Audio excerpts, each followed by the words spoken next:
Hitman 3 continues the trend of exceptional level design and versatility that the previous pair offered. It's mechanically solid, and the variety is very present. The presentation is absolutely top tier, with fantastic visuals and a very clean espionage movie aesthetic. Hitman 3 concludes the World of Assassination trilogy of IO Interactive's reboots. You'll be thrust into the continuing story, and while there's a brief recap, it's best to have played the previous content. Don't feel as if you need to go back as a new player though. The story is present, but it's not the focus. It's simply the driving point that gets you into new levels. You play as Agent 47, who is waging a covert war against a number of different shadow organizations and espionage agencies. All the trappings of a spy movie are there. Hitman 3 comes equipped with 6 new levels. In addition to the main playthroughs and various options therein, some maps have new tweaks on escalation mode. These tackle the same maps with new targets and often new complications or limitations on how you can accomplish it.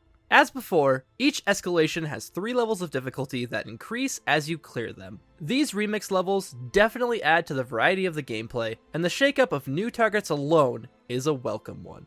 In addition, the contracts mode is sticking around. This allows you to build your own custom hits with the framework and then share them online. It is worth noting that this is the only online functionality now, however. Co-op modes from the previous games are now solo affairs, such as the tweaked Sniper Assassin mode. So aside from chasing scores, there's no way to play Hitman 3 with your friends as before. Whatever mode you choose to play in, a mission in Hitman will almost always see you going through a few set steps. You'll plan your entry point and equipment loadout, if any, then start the level. From there, you'll be scoping out a location to find the target, carefully setting up your kill just right. Getting past the guards and checkpoints is often as much of a challenge and puzzle as the actual assassination, but what's in between those individual objectives can be dramatically different each level. More than anything else, Hitman is a sandbox. Every level has multiple different approaches and a whole handful of challenges and achievements to go with them. You're encouraged to replay the stages in a variety of different ways. There's also a number of thematic kills that you can accomplish, though this usually ties into the accidents. Either way, the wide open nature of each level encourages experimentation and repeat playthroughs. Whatever your target or your approach, the actual outcome of the missions can vary. Resorting to gunfights and action leads more towards being the last resort, though Agent 47 is by no means incapable. It's entirely possible to go in guns blazing. That's rarely the most satisfying way to win though. Hitman is all about the clean-cut, professional approach to contract killing, arranging all the circumstances to allow for accidental deaths while leaving no trace you were ever really there. That's the true dream objective, and these deaths tend to be more cinematic and occasionally hilarious. When all the pieces line up and your plans come together, the end result is a delight to witness. My dislike of playing Hitman 3 though, comes from everything in between those perfectly executed moments. Maneuvering your target to the right conditions may take lots of trial and error, if not loading saves repeatedly. The timing windows for specific events can be extremely tight, yet despite this, they will often be sandwiched between multiple minute-long stretches of waiting. Now, I just have to wait 2 minutes while the target is slowly sauntering to that point.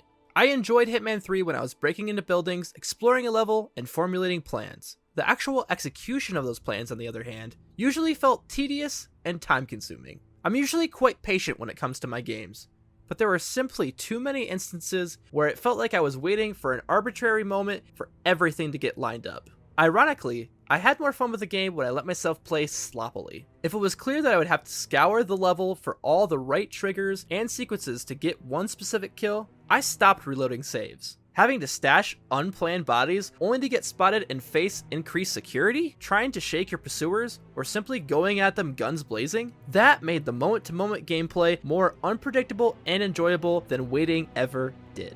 Whether or not you're willing to explore the systems within and push the level design to its breaking point will determine if you get your money's worth here. If you're like me and play once for the story or to execute one plan perfectly, Hitman 3 might not be the game for you.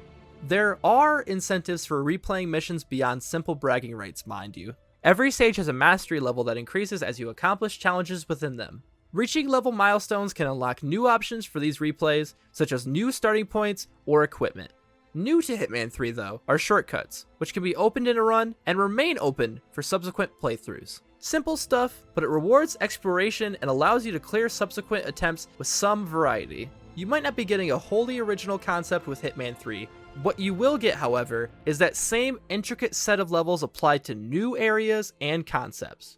Whether it's trying to uncover covert operatives in a Berlin rave, or weaving through secret passages in a Dartmoor mansion, these locales and their implementation are a real treat. I may not have gelled with the gameplay as much as I could have, but I certainly loved exploring these areas and plumbing through their secrets. Overall, I can identify the sheer quality of Hitman 3, even if it's not my kind of game. This is also not exactly the greatest place to start for newcomers, and I'd recommend checking out the earlier games first. For those who are already fans though, this should be just what the unusual doctor with the barcode tattoo ordered.